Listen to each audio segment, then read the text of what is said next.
Assalamualaikum warahmatullahi wabarakatuh. Sahabat sayangan, kumaha damang kabarnya?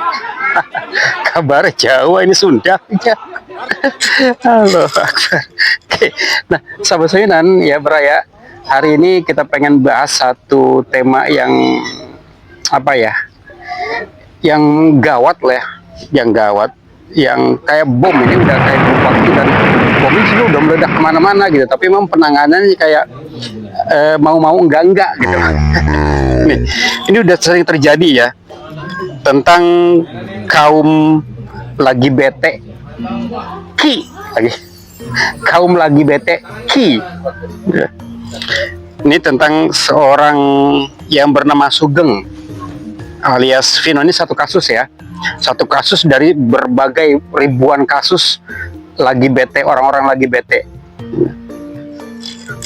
Di sini ada berita nih, sengaja kita angkat ya, karena memang ini hal yang harus diangkat gitu, biar orang-orang itu sadar, biar orang-orang itu tahu kalau kasus ini udah banyak terjadi gitu. Dan juga supaya orang-orang tuh kagak ngikutin gitu loh. Nih, ada berita nih, seorang pekerja seks komersial gay gitu ya, yang bernama Sugeng Santoso. Tapi ini enggak general semua Sugeng kayak gitu ya. Gue punya teman namanya Sugeng, tapi kagak kayak gitu ya. Ini cuman kasus saja satu orang yang nama Sugeng nih.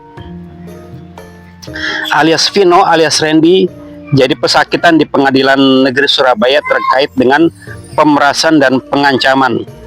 Sugeng itu ditangkap oleh anggota Polsek Wonokromo di sebuah kamar hotel. Ya mungkin mereka ngelakuinnya di kamar hotel ya. Nggak mungkin juga kali di alun-alun atau pinggir jalan atau tengah jalan tol, kan nggak mungkin gitu kan. Nggak mungkin mereka becek-becekan di jalan tol gitu, mati aja loh tabrak gitu kan. Ya, ditangkap nih, si Sugeng ini ditangkap sama Polsek Wonokromo di sebuah kamar hotel. Nah, kasusnya berawal ketika si Sugeng ini mengunduh aplikasi kencan online. Sebutin kagak ya nih aplikasinya nih. Ya, dia mengunduh suatu aplikasi, di mana aplikasi banyaklah tersedia para begonoan gitu ya. Nah, si Sugeng ini masang foto dan profil yang kemudian dikasih caption ready. Ready. Ready. Siap lagi. Siap buat apa? Siap kencan, open BO. Nah, open BO dengan sesama jenis gitu. Jadi kalau lawan jenis dia kagak mau, jadi khusus open BO buat sesama jenis. Si Sugeng ini sesama-sama adu pedang.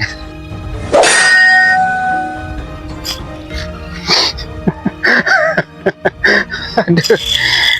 Nah, nggak lama kemudian ya si Sugeng ini dihubungi oleh korban pertama, namanya Rafli, lewat aplikasi itu juga. Di dalam pembicaraan komunikasinya si Sugeng ini diminta untuk ngirim foto nude ya, foto nude, naked. Tahu artinya kan? Cari sendiri kamu sudah, kalau kagak tahu ya. Setelah dikasih foto, akhirnya mereka janjian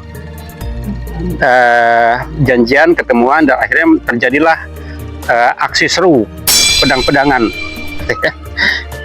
Setelah selesai aksi main pedang-pedangan, si Sugeng ini minta bayaran 20-40 juta. Buset dah. Main pedang-pedangan sampai 40 juta, gila. Halo. Kalau kagak dikasih, apa ini beritanya, si Sugeng ini ngancem bakal ngebunuh dan nuduh si Rafli ini melakukan pelecehan seksual. Kagak bisa ngomong deh gua. Ya. Nah, terus sehari setelahnya nih, setelah main pedang-pedangan sama si Rafli, Sugeng ini dapat pelanggan baru lagi. Ada dua namanya, dua orang. Jadi ada 3 pedang. Sama kasusnya, dia juga minta foto dari si Sugeng ini, dan setelah dikirim fotonya, mereka ketemuan dan mereka main pedang-pedangan lagi. Baru setelah selesai, ya si Sugeng ini maksa,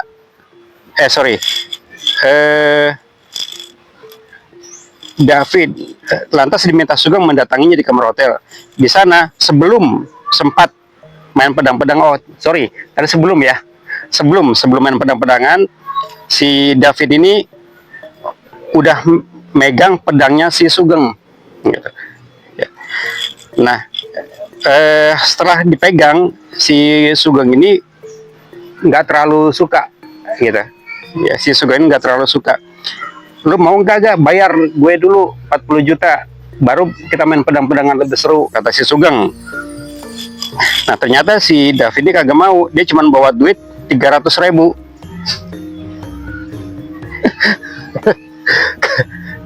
Ya Sugeng nggak mau lah, gitu kan, udah capek-capek cuman dikasih duit 300.000, capek dia ngelatih pedang, gitu kan.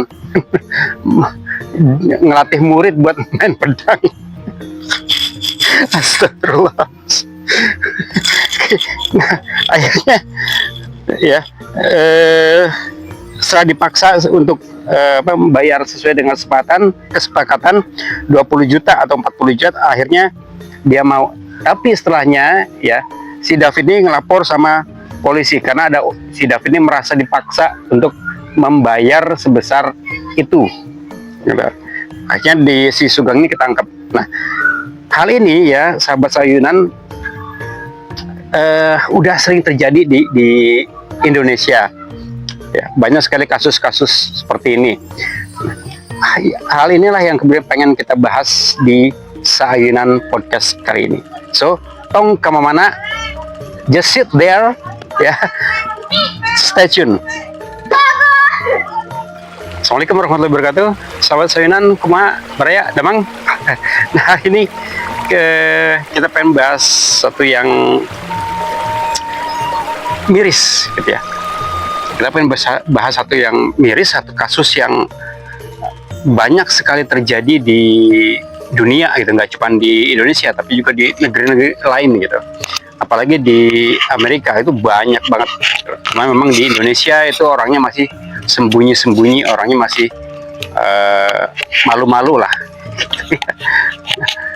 Tema apa? Yaitu tentang LGBT, orang-orang lagi bete. LGBT lagi bete. Lagi bete ya? Lagi bete. Ya, kita pengen ngomongin orang nih, kita pengen gibahin orang. ngobat ngomongin batur. Channelnya Budi Dalton nih. Iya, kita ngomongin orang. Namanya Sugeng nih, sekasus nih Kang Hatta nih. Nah, kasus nama Sugeng. Atau orang Sugeng. Ini orang ya, satu orang ya, bukan Sugeng keseluruhan loh ya. oknum ya. Oknum ya. Oknum yang kebetulan bernama Sugeng. Gitu. Ya tadi di awal ya, Anda udah kasih tahu Sugeng ini siapa. Ya itu pelaku LGBT, lagi asik main pedang-pedangan, katempohan.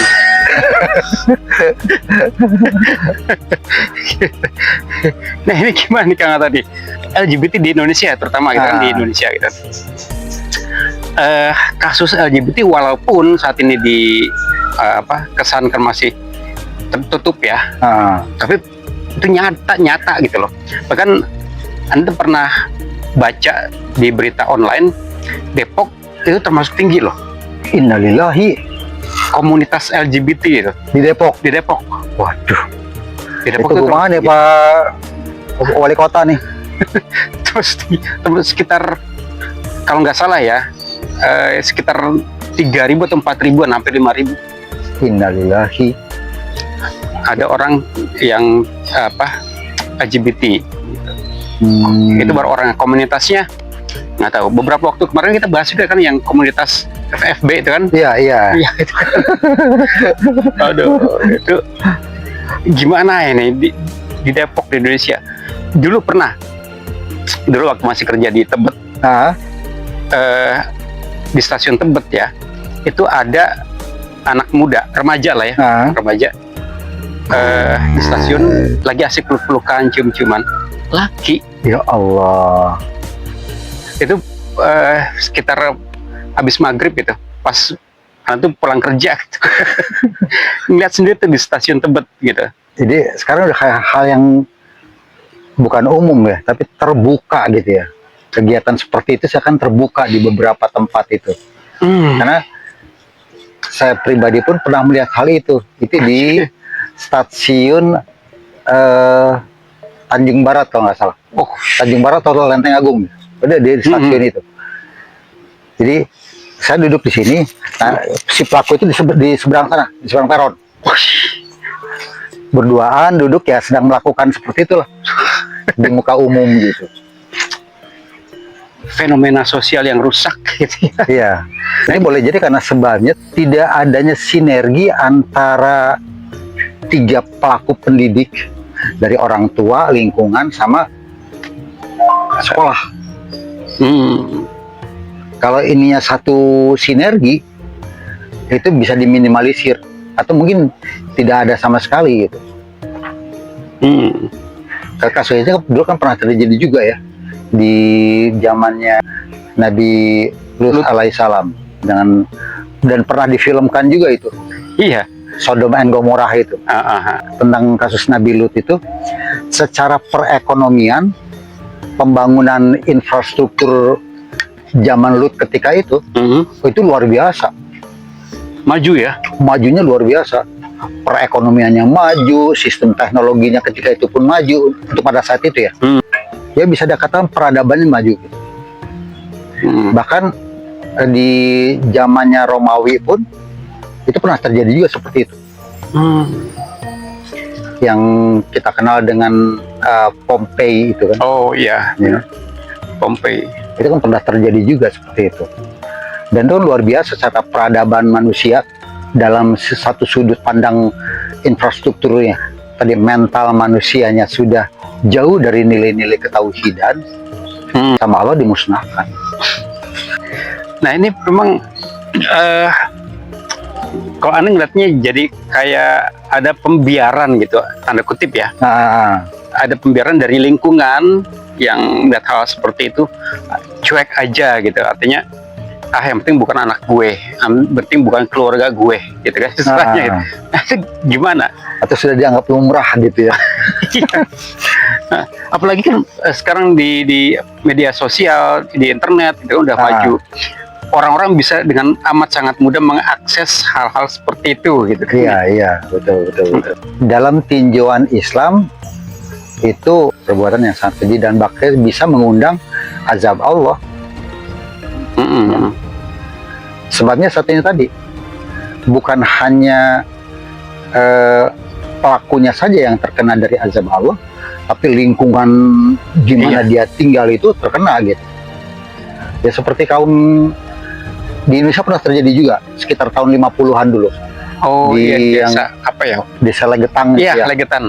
Itu yang dimusnahkan juga tahun 55-an kalau tidak salah kan. Kan secara perekonomian luar biasa hasil tani pesat, bahkan lebih makmur daripada desa-desa yang lain. Iya. Gitu. Tapi karena tindakannya seperti itu mengundang azab Allah. Dan ini bagi para pelaku pendidikan ya di rumah, di sekolah ataupun di lingkungan sosial, ini harus sama-sama kita jaga supaya hal itu tidak terjadi.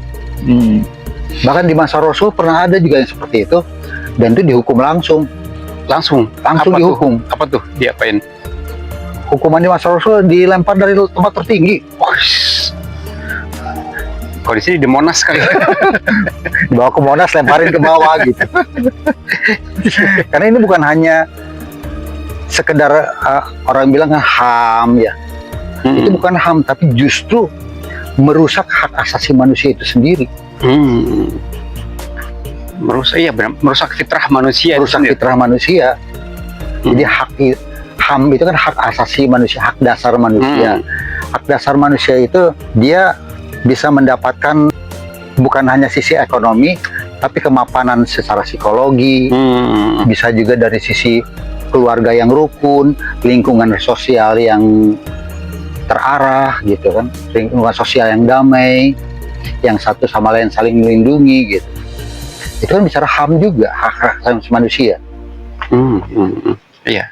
Jadi kalau ada seseorang melakukan kezaliman, kemaksiatan, itu dampaknya buat yang lain kena.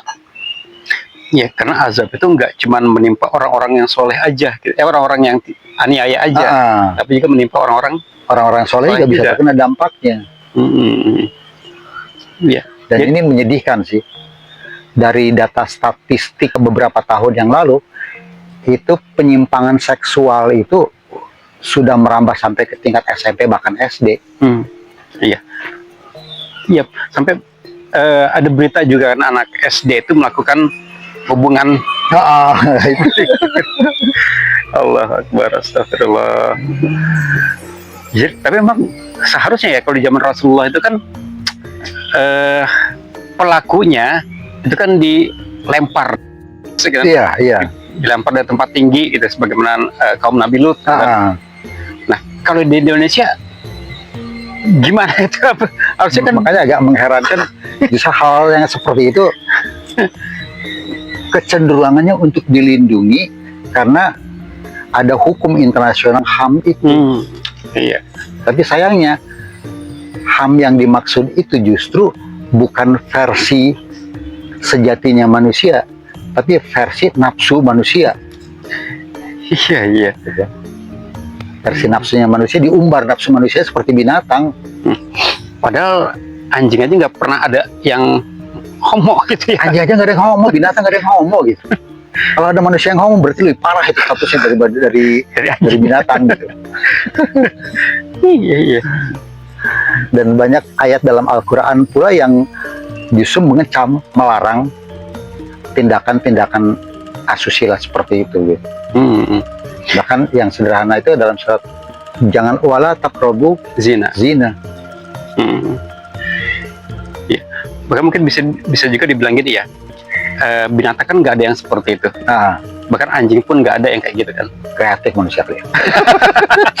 Terlalu kreatifnya manusia. Saking kreatifnya gitu. Kreatifnya manusia itu. Iya. Bahkan seanjing-anjingnya anjing, dia nggak ada yang kayak gitu, nggak ada yang homo gitu. Berarti kalau ada manusia yang melakukan seperti itu, bahkan dia lebih rendah dari anjing. Iya, lebih rendah posisinya. Ulaika kal an'am balhum adol kalau dalam Al-Quran kan gitu. Menyedihkan gitu. Ya ini kan memang fenomena sosial yang kita harus akui ada gitu kan. Iya. Dan terkesan kalau aneh ngelihatnya gitu ya, ini kayak dibiarin, tanda kutip ya sekali lagi, dibiarin seolah-olah lingkungan sekitar tuh nggak peduli, atau bahkan mungkin negara pun seolah nggak peduli gitu. Iya. Tanda kutip ya, seolah-olah nggak peduli gitu dengan kondisi sosial masyarakatnya. Kita masih bisa dengan mudah akses situs-situs porno seperti itu gitu kan. Terus juga ada aplikasi kencan yang kayak tadi seperti itu. Walaupun mungkin ya pikirannya asal nggak ngeganggu orang lain gitu kan, mungkin seperti itu ya. Akhirnya dilokalisasi gitu kan, di hotel-hotel segala macem. Kan kejadiannya di hotel kan, di hotel bukan di jalan tol. Bagusnya kejadiannya di jalan tol itu. Asik itu kalau kejadian di jalan tol itu.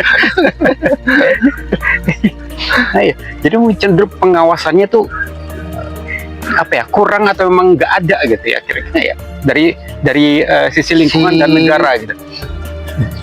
Boleh jadi dia tidak merasa diawasi, si pelakunya itu. Dia tidak merasa diawasi baik oleh orang tua, lingkungan ataupun negara. Bahkan jangan-jangan dia tidak merasa pura diawasi oleh Allah. Sehingga dia merasa bebas melakukan itu karena tidak ada pengawasan dan tidak ada tindakan yang membuat dia jerak melakukan itu. Oh, iya.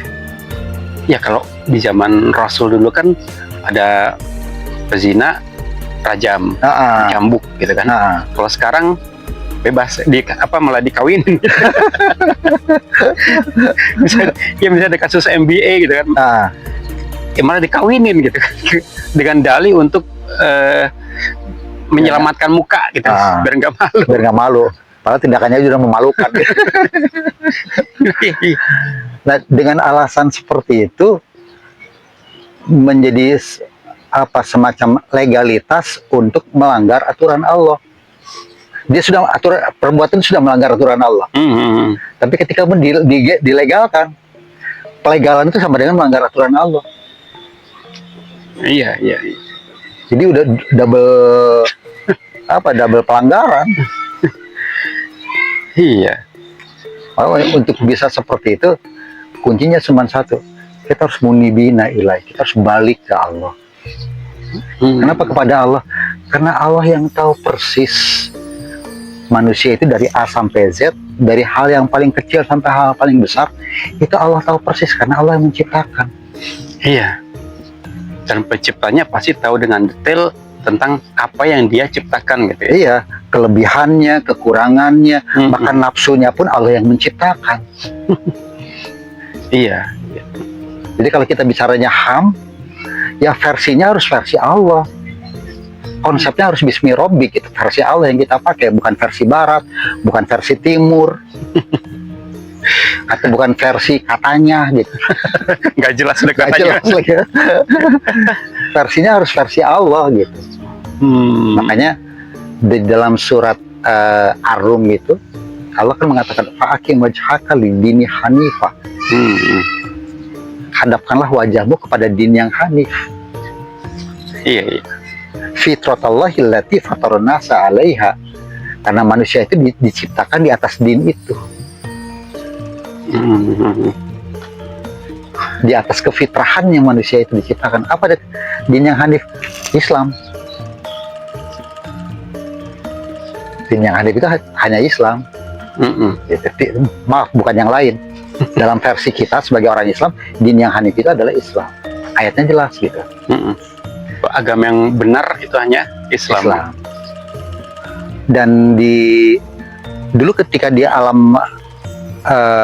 sebelum alam rahib, kita pernah melakukan satu komitmen kepada Allah, satu janji di hadapan Allah ketika Allah bertanya, alastu birabbikum, bukankah aku ini Robmu, bukankah aku ini Tuhanmu?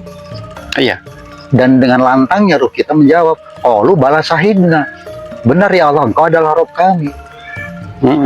Kan seolah-olah bukan seolah-olah, tapi lebih ke sebuah penekanan. Kalau dibahasakan kepada manusia, oke lah, seolah-olah Allah tuh ingin menegaskan, ini punten, ini bahasa saya aja ya. Oke, di alam sini ente ngakui aku sebagai Robmu, aku sebagai Tuhanmu, aku yang menciptakanmu, aku yang memberikanmu rizki, aku yang menghidupkanmu, aku yang menatamu. Di alam ini engkau mengakui aku seperti itu sekarang. Kita lihat nanti ketika engkau sudah lahir ke alam dunia, bersentuhan dengan alam dunia, kenikmatan dunia, masihkah engkau akan mengaku aku sebagai Robmu? Banyak yang lupa di Nah, situ. kan banyak yang lupa kepada Allah. Iya. Makanya ketika lupa kepada Allah, ya seperti inilah kejadian sekarang. Kasus-kasus asosial, kasus-kasus yang tidak manusiawi terjadi gitu. Makanya Allah seringkali mengingatkan, janganlah kamu seperti orang yang lupa kepada Allah, lalu Allah menjadikan mereka lupa kepada dirinya sendiri. Iya. Dan mereka itu adalah orang-orang fasik. Iya. Jadi orang-orang yang lupa diri itu orang-orang fasik.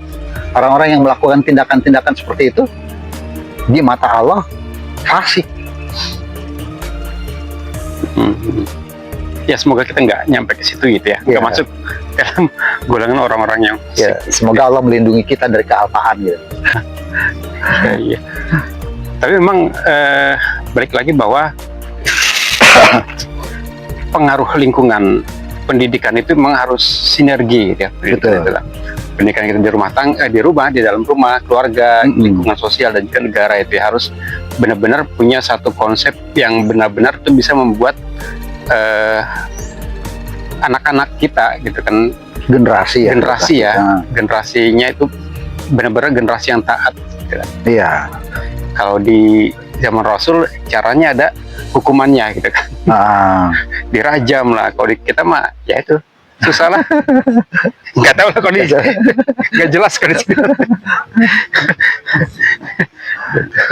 Oke, ya mungkin gimana? Ada Ya, ini? jadi kembali kita kuncinya cuma satu. Kalau kita ingin terhindar daripada azab Allah, kita harus kembali kepada awal penciptaan kita ini sebagai apa. Kan kita ini diciptakan oleh Allah atau sebagai manusia, dan status kita itu cuma hamba. Hamba siapa? Hamba Allah, bukan hamba dunia, bukan hamba materi gitu. Dan sebagai seorang hamba ya tugasnya hanya menjalankan fungsi kehambaannya kepada Allah di muka bumi ini.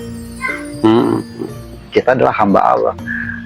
Kalau tadi jabatan presiden, gubernur, apa direktur segala macam, tempelan sebutan manusia. Tapi di mata Allah nggak laku gitu. Iya.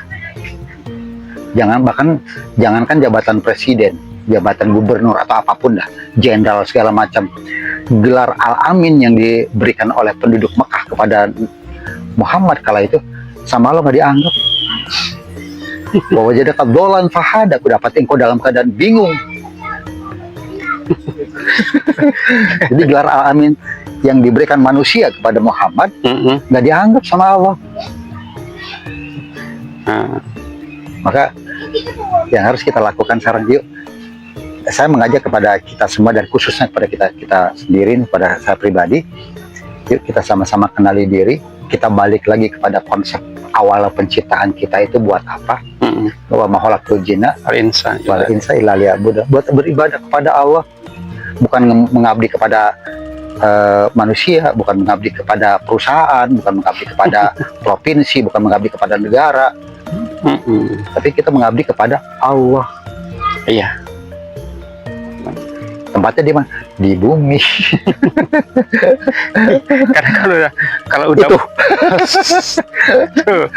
Ya karena kalau kita udah pulang, ya kita nggak ada apa, bukan tempatnya lagi kita untuk nyembah, bukan tempatnya kita lagi untuk sholat, gitu kan? Iya, udah bukan tempatnya lagi. Ya lagi. Ibadah kita cuma selama kita hidup doang Iya. di dunia ini kok. Nanti di akhirat mah tempat kita menuai. Menuai apa yang kita lakukan sekarang di bumi selama hidup. Iya. Gitu. Itu.